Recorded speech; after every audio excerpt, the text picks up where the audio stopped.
Selamat pagi, selamat berjumpa kembali dalam pembelajaran kita pada hari ini. Puji Tuhan, kamu semua dalam keadaan sehat. Namun saya tetap mengingatkan kepada kamu semuanya sehubungan dengan kasus pandemi pada saat ini yang masih belum hilang dari bumi kita, supaya kamu semuanya tetap semangat, jaga kesehatan kamu, dan tetap laksanakan protokol kesehatan sebagaimana yang telah ditetapkan oleh pemerintah. Di samping dengan itu, kamu juga harus memperhatikan pola makan kamu. Kalau kamu sehat, kita semua dalam keadaan sehat, maka proses pembelajaran pun boleh kita laksanakan dengan baik. Untuk mengawali pembelajaran kita bersatu di dalam doa. Bapa Surgawi, kami bersyukur kepadamu. Engkau mempersatukan kami di tempat ini Tuhan, sehingga kami boleh memulai proses pembelajaran kami Tuhan. Hadirlah Engkau Tuhan di tengah-tengah kami. Berikan kepada kami Tuhan pengertian, sehingga apa yang kami bicarakan pada saat ini boleh kami mengerti dan boleh kami jadikan sebagai pegangan di dalam perjalanan kehidupan kami masing-masing. Waktu ini Tuhan kami serahkan dari awal sampai akhir, agar Engkau senantiasa menyertai kami. Terlebih dahulu Tuhan, ampuni kami dari segala dosa yang kami lakukan, agar kami layak di hadapan-Mu. Di dalam nama Anak Tuhan Yesus Kristus kami berdoa kepadamu. Amin. Baiklah, saya akan membacakan tujuan pembelajaran. Apa yang merupakan tujuan pembelajaran kita setelah kita selesai melaksanakan proses pembelajaran ini? Yang pertama adalah peserta didik diharapkan dapat mencontohkan hubungan antara kasih dengan kesetiaan. Yang kedua, peserta didik diharapkan dapat memahami pengertian kesetiaan. Yang ketiga, peserta didik diharapkan dapat membedakan kesetiaan yang benar dengan kesetiaan yang keliru. Yang keempat, peserta didik diharapkan dapat memberikan bukti-bukti tentang kesetiaannya kepada Allah. Kemudian yang kelima adalah peserta didik diharapkan dapat mencari kata-kata kasih setia dan kesetiaan yang terdapat di dalam Alkitab. Itulah tujuan pembelajaran kita, kompetensi yang harus kamu peroleh setelah kita selesai melaksanakan pembelajaran ini. Coba perhatikan gambar ini. Perhatikan gambar ini. Kemudian gambar yang berikutnya. Supaya kamu perhatikan.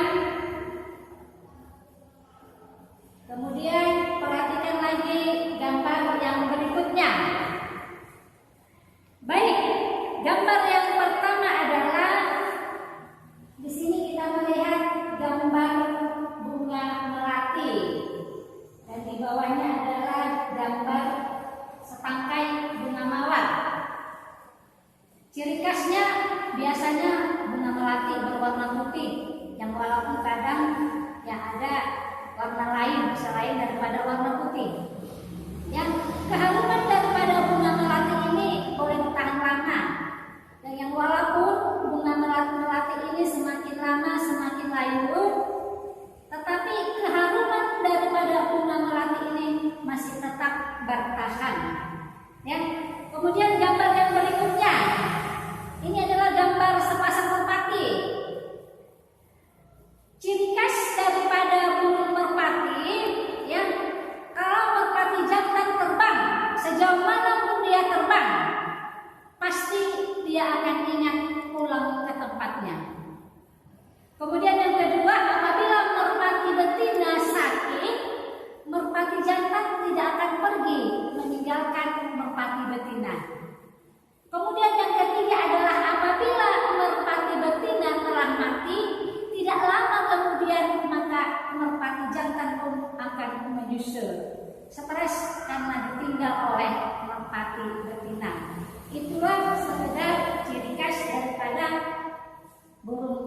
mati.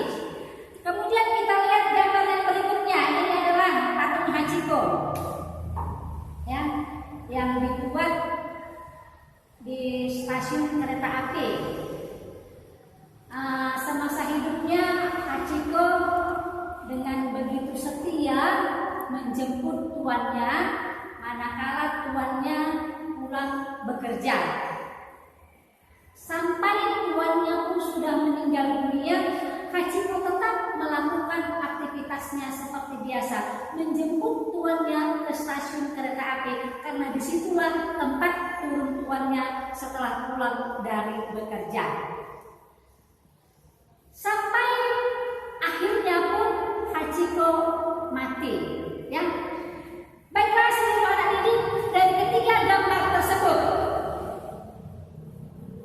kamu sudah mendengarkan bagaimana ciri khas daripada ketiga gambar tersebut. Apakah yang terlintas dalam pemikiran kamu?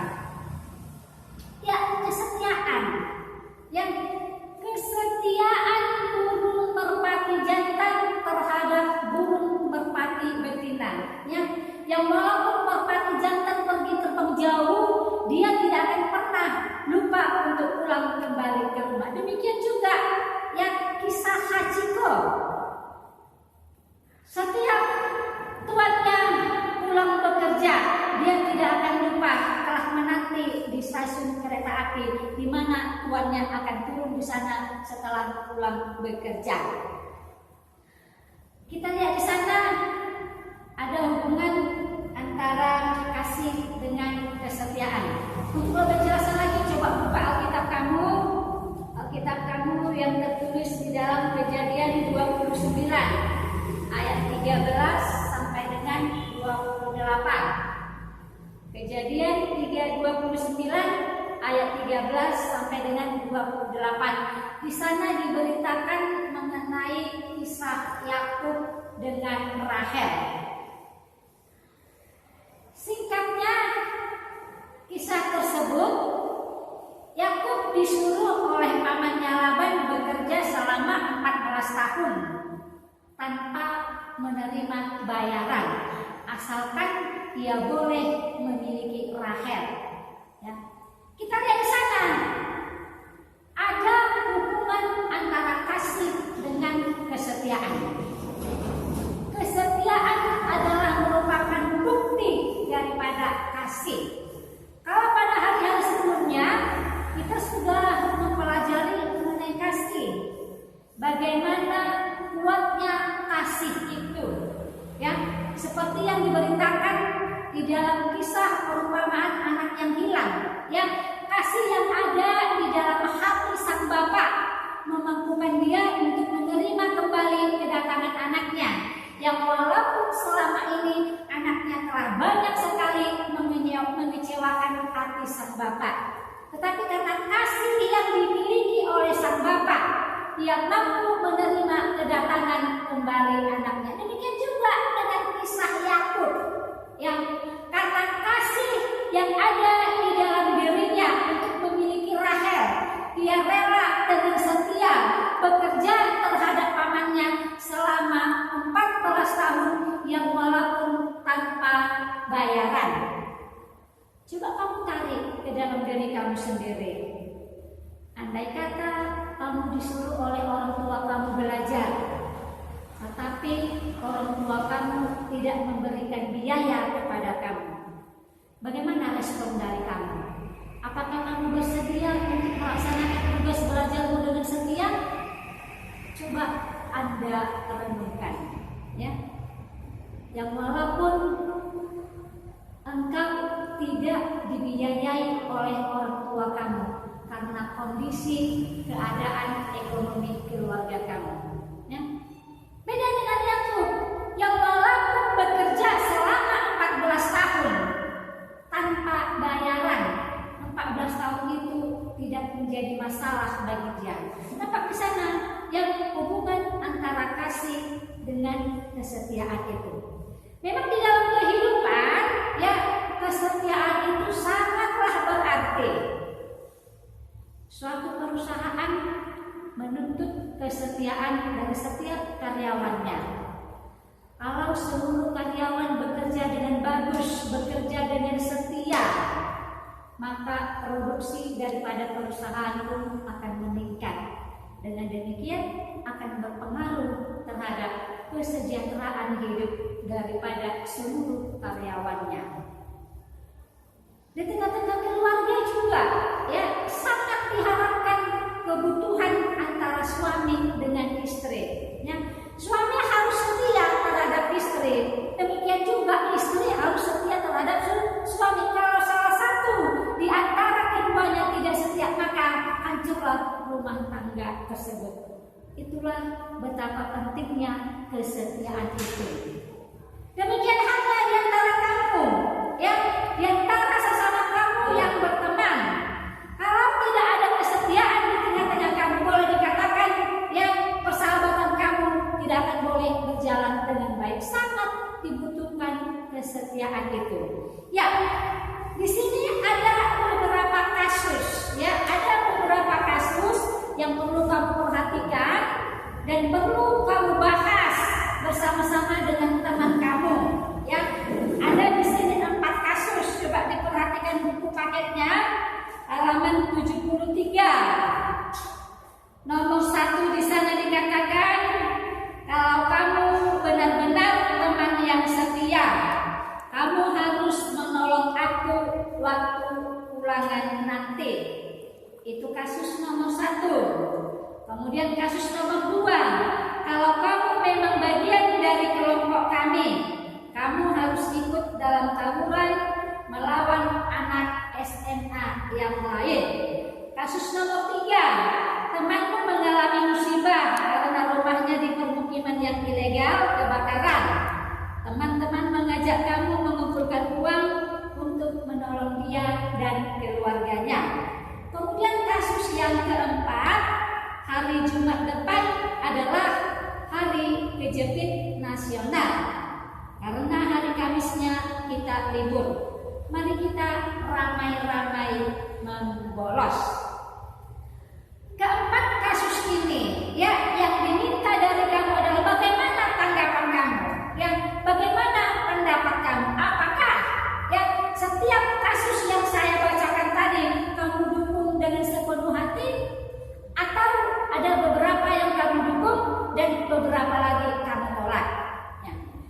Dalam hal menganalisa kasus tersebut, ada beberapa yang akan saya sampaikan kepada kamu sebagai pedoman supaya kamu bisa nanti memberikan sikap terhadap keempat kasus yang tersebut.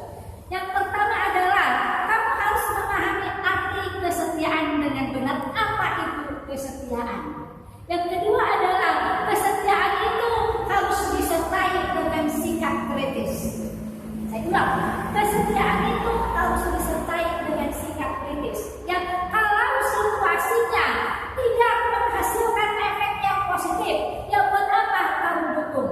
Teman-teman, ya, tetapi kesetiaan harus dijaga. Kalau hasil daripada sesuatu itu tidak menentukan bersama, maka tidak perlu Anda menyatakan sikap yang sebenarnya. Jadi keempat kasus tersebut ya boleh kamu diskusikan bersama, kemudian nanti akan kita bahas bersama. Itu merupakan tugas diskusi daripada kamu. Ya, setelah selesai kesetiaan dalam kehidupan sehari-hari, maka kita beralih kepada kesetiaan kepada Tuhan. Saya percaya kita semua mengaminkan bahwa kesetiaan daripada Allah itu nggak perlu diragukan lagi. Saya ulang, saya percaya kita semua mengaminkan bahwa kesetiaan daripada Allah itu tidak perlu diragukan lagi. Allah itu memang setia, ya. Contohnya setiap pagi dengan setia Allah menerbitkan matahari. Dengan demikian bumi ini pun akan bersinar. Yang berikutnya, contoh yang berikutnya, Allah menurunkan hujan ke bumi. Dengan demikian bumi rasa damai, tidak gersang. Ya, kalau tidak ada air yang menyirami bumi kita, otomatis para petani tidak akan bisa mengerjakan lahannya dengan baik. Kalaupun dikerjakan secara terpaksa, karena lahannya gersang, maka hasilnya adalah tidak baik. Maka kerugian yang datang. Jadi dari kedua contoh kecil tersebut kita sudah dapat melihat dengan nyata betapa kesetiaan Allah itu terhadap seluruh umat manusia ciptaannya. Manusia dipelihara, tidak terlepas dari pemeliharaan Allah yang walaupun Tuhannya sedetik selalu dijaga. Kalau kita mendapat suatu rezeki, wajar kita mengucapkan terima kasih kepada Allah, ingat kepada Allah. Ada kamu yang melaksanakan ulang tahun, dengan demikian usia kamu sudah bertambah. Wajar kalau kamu mengucapkan terima kasih, ingat dengan Tuhan. Bahkan tidak sedikit orang merayakan pesta, merayakan ulang tahun karena rasa bahagia dan sebagai ucapan syukur. Bagaimana kalau situasi yang tidak kita harapkan atau kesusahan datang melanda kehidupan kita? Apakah kita ingat dengan Tuhan? Mampukah kita untuk mengucap syukur kepada Allah? Kalau kita dapat rezeki, kita bersyukur kepada Tuhan. Kalau kita makan, ikan kita daging, maka kita ingin berdoa kepada Tuhan. Kita mengucap terima kasih kepada Tuhan. Tetapi kalau mungkin ikan kita ikan asin, mungkin kita akan lupa berdoa kepada Tuhan. Itu kemungkinan.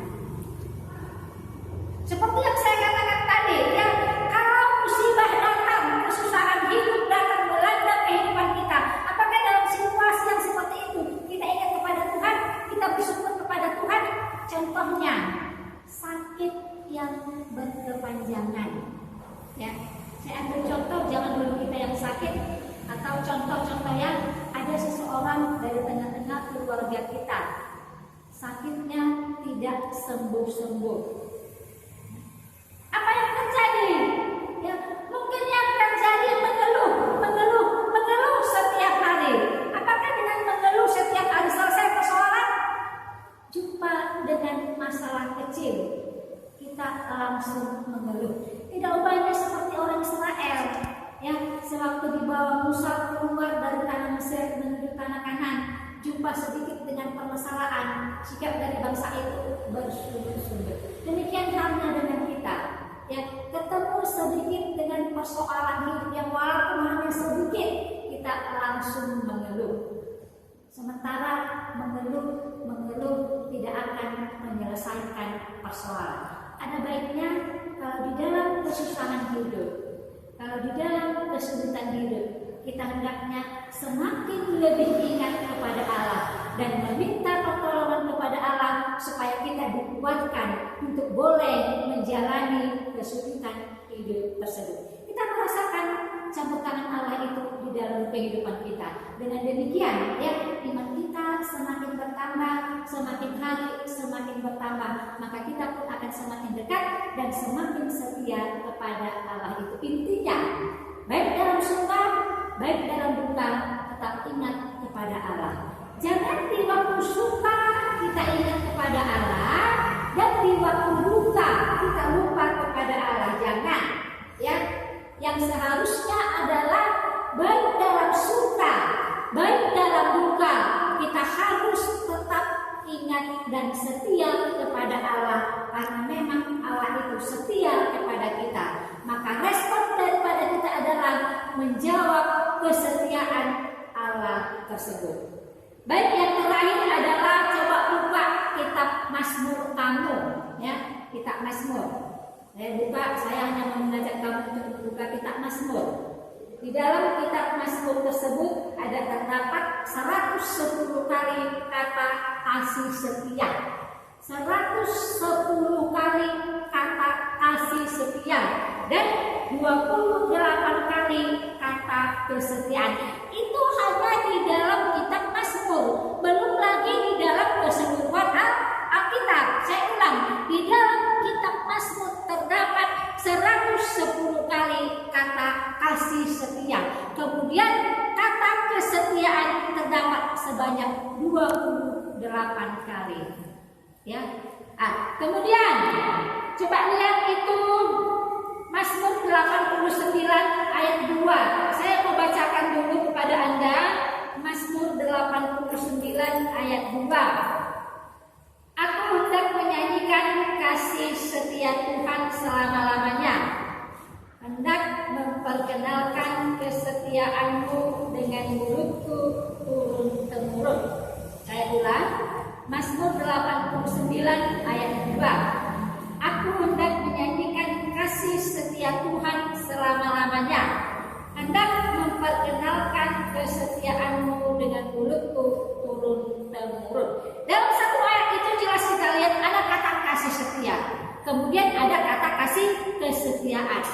Ya, tadi seperti yang saya katakan di dalam kitab Mazmur ada 110 kali kata kasih setia dan 28 kali kata kesetiaan. Dan itulah yang akan kamu gali dari Alkitab, kamu cari secara khusus di dalam kitab Mazmur. Ada 110 kali kata kasih setia. Cari, kemudian ada 28 kali kata kesetiaan. Tadi contohnya sudah saya buat satu. Ya, contohnya Mazmur 89 ayat 2. Di sana ada kata kasih setia dan ada kata kesetiaan. Sekaligus kedua kata itu. Kemudian cari lagi ayat yang lain. Di ayat mana terdapat kata kasih setia dan di ayat yang mana terdapat kata kesetiaan. Baik, sebelum kita tutup, ada yang mau bertanya? Baiklah, kalau tidak ada, saya akan membacakan yang merupakan kesimpulan daripada pembelajaran kita pada hari ini. Kesetiaan adalah sebuah konsep yang sangat penting dalam kehidupan sehari-hari.